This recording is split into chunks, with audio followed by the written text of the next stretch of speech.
So, are you sick of taking photos of beautiful landscapes only to end up with flat, boring, amateurish results? Well, in this video, I'm going to explain why your landscape photos look like this, and then the step-by-step system that you can start using today to start getting professional level results. Now, my name is Will and I'm a landscape photography coach. And if you want to create landscape images like this, or this, then the first thing we need to look at is the fact that you have two eyes and your camera only has one sensor. And stay with me on this, because this one fact could genuinely change how you think about landscape photography forever. So you have two eyes, which allows you to then see in 3D. And this works because each eye captures a slightly different view of the world. And you can test this yourself right now. If you hold up a finger in front of your face and you look at it, and if you close your left eye and then you close your right eye, your finger looks like it's moved from, maybe like an inch from one side to another.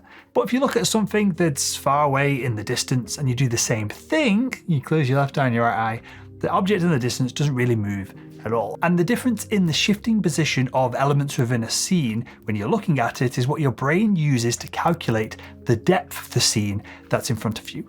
Now, a landscape photo, on the other hand, is a 2D representation of the beautiful 3D space that you are taking your photo in. And you can blink as much as you like at a landscape image, but it's still a flat object if you're viewing it on a screen or as a print. And that is why you might stand in front of a beautiful landscape scene, let's say a big, beautiful, wide vista, and it looks absolutely magical to your eyes. It's because you're seeing it in glorious 3D, but then when you take a photo of that exact same scene, you throw it on the computer and you open up your Lightroom or your raw editing file, you look at the image, it often looks dull and boring. That's because you're seeing this beautiful 3D scene in just 2 dimensions. Now, of course, we can't force everyone who views our images to put on a pair of clunky 3D glasses from the 90s to view our images in 3D to improve their depth and their impact. So instead, I'm going to walk you through 5 ways we can trick our brain to see more depth in a photo,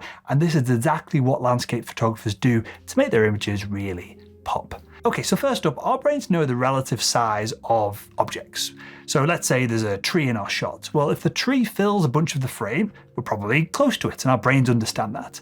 And if the tree is tiny in our frame, then we're probably stood further away. And you can use this idea of relative size to add more depth to your landscape images. And you do this by composing scenes that have multiple of the same or similar objects positioned big and close, and then far and small in the scene as well. I mean, for example, in this image, you can see that the rocks get smaller the further away they are, and so the image has instant depth and impact when you look at it. And that is just the first way that you can hijack your brain's depth perception. Let's take a look at contrast, another way of doing it next. Okay, so take a look at these 2 images, right? Which one do you feel has more depth? And the word that I use to describe it is, which one of these do you feel is more epic? Well, most would say that the image on the right is cool, more epic, has more depth to it. And do you know the only difference between the 2 of these images? That's literally like 30 seconds of editing. And this editing technique is something that I teach absolutely everyone in my training program, because it just makes a massive difference, especially to a photo like this. So what we're going to do is increase the atmospheric haze that is already in the scene by selecting that part of the image, the part of the image that we want to add haze to, with a mask.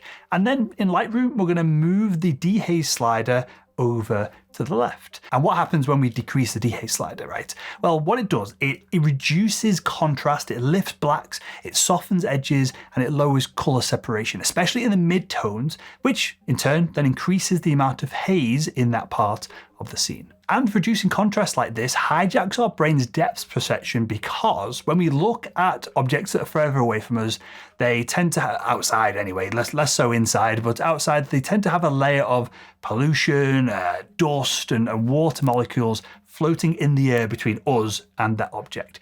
The deeper the layer of these tiny particles, the more that they're going to scatter light, and the less contrasty that part of the scene is going to look when light from that object travels through all this and hits our eyeballs. Therefore, when we increase this effect in our edit, it tricks our brain into feeling that there's even more atmospheric haze there, and so even more depth in our image. And to increase this effect even further, I'll often add contrast to images like this one by creating a vignette. And a vignette is just darkening around the edges of a shot. And the darker outer edges really emphasize the brighter, more hazy atmospheric parts of the image. And that really adds to this depth effect. But what if you want to create more depth in camera rather than all this faffing around in the edit? Well, let's take a look at how you can use composition to do just that. Right, so let me ask you a question. What is giving this image depth? Because I'm sure you'll probably agree, right? It seems like there is depth in this image. Well, sure, there is some atmospheric haze, but the real depth trigger that I'm hijacking in your brain when I show you this image is overlapping elements in the scene. And by carefully overlapping elements in your scene, you're telling your brain where those elements are within the physical space that they were set in, and that adds instant depth. And this is perfect for woodland images like this, which then leaves us with the challenge of overlapping all these elements in a way that looks beautiful. That's the challenge when you use this technique. But what happens if you're shooting a sweeping, beautiful vista landscape with nothing close by to overlap? Well, don't worry, I've got a trick for that too. So a couple of months ago, I was out shooting with one of my best mates up in North Wales, and I wanted to capture an image of this famous lighthouse that everyone shoots. It's been shot a gazillion times. Now, I wanted to get something slightly more original than the usual shots that everyone gets stood in front of the lighthouse. And so I went for a wander around it, trying to eye up a somewhat of a unique composition, right? And after 10 minutes of stumbling around the rocks in heavy wind, I settled for this composition with the sun being straight on, direct towards me in the frame. Now, I think it's an okay photo, but what it's lacking is essentially any depth whatsoever.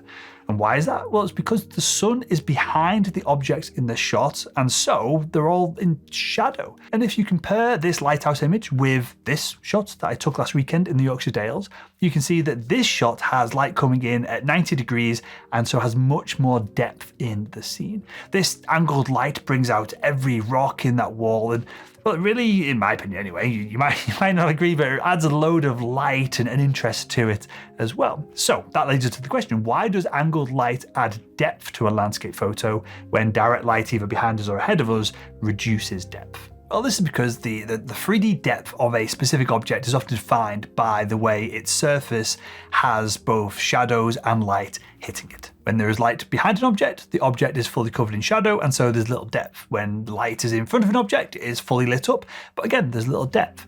But when we have light hitting an object from either side at pretty much most angles, it gives our brain all of the depth cues it needs to understand its shape, its texture, and its form, because there's light and shadow hitting it.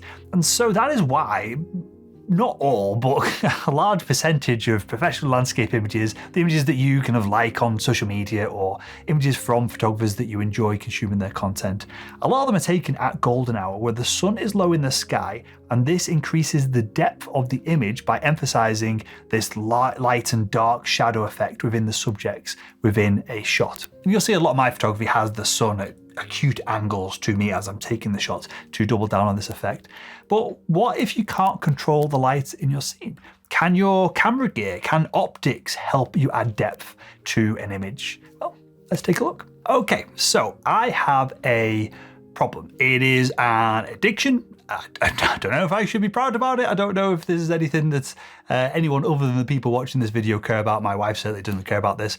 But I've got an addiction to a specific type of shot that I love taking, and I can't get enough of taking them, right? And this shot is where I get my camera lens right up close on top of an interesting foreground subject, and then I frame an interesting background behind it. And the reason this looks so interesting and why so many professional landscape photographers use this technique of getting real up close to the foreground with a wide angle lens is because of the relative distance between the elements within your shot and how that frames up the subject. So if I stand a decent distance away from a foreground element and that element is then a decent distance away from my background, the foreground element looks about the right size, right, compared to the background. It's going to be smaller than the mountain or whatever it is that's behind it. And that's great, but it just looks boring. It just looks like I've taken my iPhone out and took a random snapshot, which is often what we're trying to avoid when we're doing landscape photography. We're avoiding a snapshot at all costs. Now, if I get really close to my foreground element, it looks bloody massive in the frame. But because the background is still far away relative to where I'm stood, I haven't actually moved all that much closer to the background, but I've moved a lot closer to the foreground. Well, the background stays a similar size and the foreground looks massive. And this effect of the foreground looking all big and bold and beautiful and the background looking like a normal focal length background, that's what makes these kind of images look really interesting, and it's why I love taking them. Now, if you fancy going trying this for yourself, something that I see with all of the students, basically everyone does this, all of the students inside my training, when they first try to attempt this, is that they just don't get close enough to that foreground subject to really pull this off. It usually takes a couple of rounds of feedback and constructive criticism on their images before it starts to click for them. So get close to that foreground, pick a beautiful background, and you're going to be creating pro-level images like this one in no time. Now, with all that said, creating depth in your images is only one part of what's needed to create a professional looking photo. So if you want to get really good at landscape photography really fast, then click this video where I share some unpopular but some really important landscape photography advice.